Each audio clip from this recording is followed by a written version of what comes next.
Hello दोस्तों, तो GDS का ट्रांसफ़र पोर्टल चालू हो चुका है और बहुत सारे लोगों को बहुत सारी समस्याएँ देखने को मिल रही हैं। बहुत सारे टेक्निकल इश्यूज़ देखने को मिल रहे हैं, बहुत सारी गड़बड़ी नज़र आ रही हैं। इस वीडियो को अप्लाई करने से पहले अच्छे से देख लेना, क्योंकि इस वीडियो के माध्यम से मैं आपको पूरा बातें बताने वाला हूँ कि किस प्रकार से आपको अप्लाई करना है और किस प्रकार से आपको अप्लाई नहीं करना है और कब आपको अप्लाई करना है।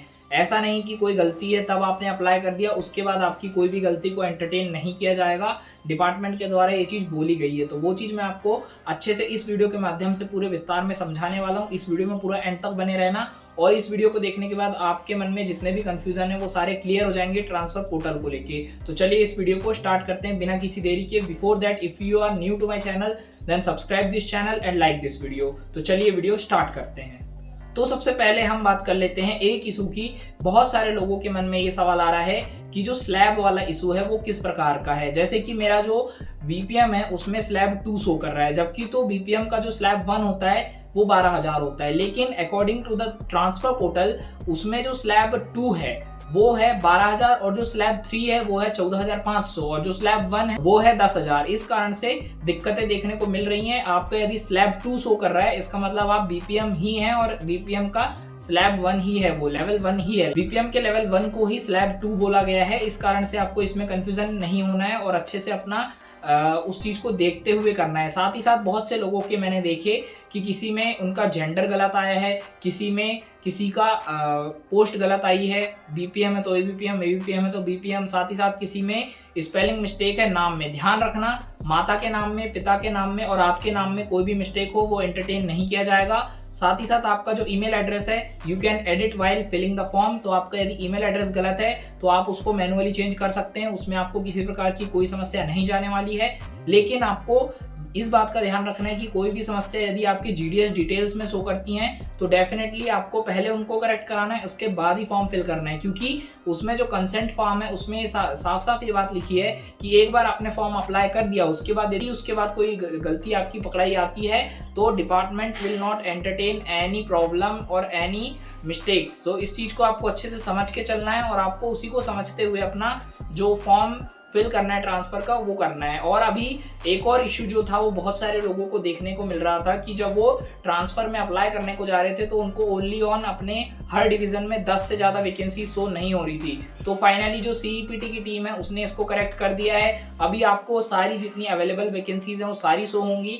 अब आप अपना मनचाहा जो भी कैडर है वो चूज़ कर सकते हैं। आपको जो पोस्ट ऑफिस चाहिए वो सिलेक्ट कर लेना, अवेलेबल होगा तो। और यदि किसी प्रकार की कोई समस्या जाती, कमेंट सेक्शन खुला है, कमेंट सेक्शन में पूछ लेना।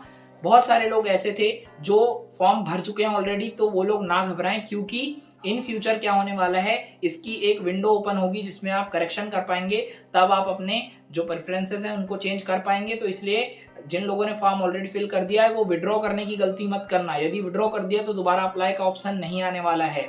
इस बात को अच्छे से ध्यान रखना कि विड्रॉ नहीं करना है फॉर्म को, आपको बाद में प्रेफरेंसेस चेंज कर लेनी है, वरना आपको दिक्कत आ सकती है यदि आप विड्रॉ कर लेते हैं एप्लीकेशन। तो इस बात को अच्छे से समझ के चलना।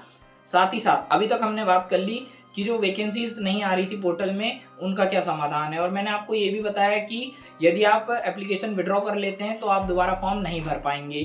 और आपका जो मॉडिफिकेशन का विंडो है जब वो चालू हो जाएगा तब आप डेफिनेटली मॉडिफिकेशन कर पाएंगे। किसी प्रकार की कोई भी समस्या नहीं जाने वाली है। यदि फॉर्म पहले भी भर लिया है तो कोई दिक्कत नहीं है, मॉडिफिकेशन के टाइम पे आप और ज़्यादा सीट्स भर सकते हैं। एक और लोगों के मन में ये कन्फ्यूज़न था कि यदि हम फॉर्म अभी फिल कर देते हैं तो हमारा जल्दी सिलेक्शन, मतलब हमको जल्दी मिल जाएगा ट्रांसफ़र। ऐसा कुछ नहीं है। आपका जो नॉर्मल एलिजिबिलिटी क्राइटेरिया है उसके बेस पे ही आपको ट्रांसफ़र मिलेगा। ऐसा नहीं है कि जो पहले फॉर्म भरेगा उसको मिलेगा, ये कभी नहीं होता है ऐसा। एलिजिबिलिटी के बेसिस पे ही आपका सिलेक्शन होता है फॉर ट्रांसफ़र। तो इस चीज़ को आपको अच्छे से समझना है। साथ ही साथ ट्रांसफ़र की सिर्फ एक ही लिस्ट आने वाली है, आपकी दूसरी लिस्ट नहीं आएगी ट्रांसफ़र की। इस चीज़ को आपको अच्छे से समझ के चलना है। और आप मैक्सिमम कितने भी प्रेफरेंसेस फिल कर सकते हैं ये भी आपको अच्छे से समझते हुए चलना है।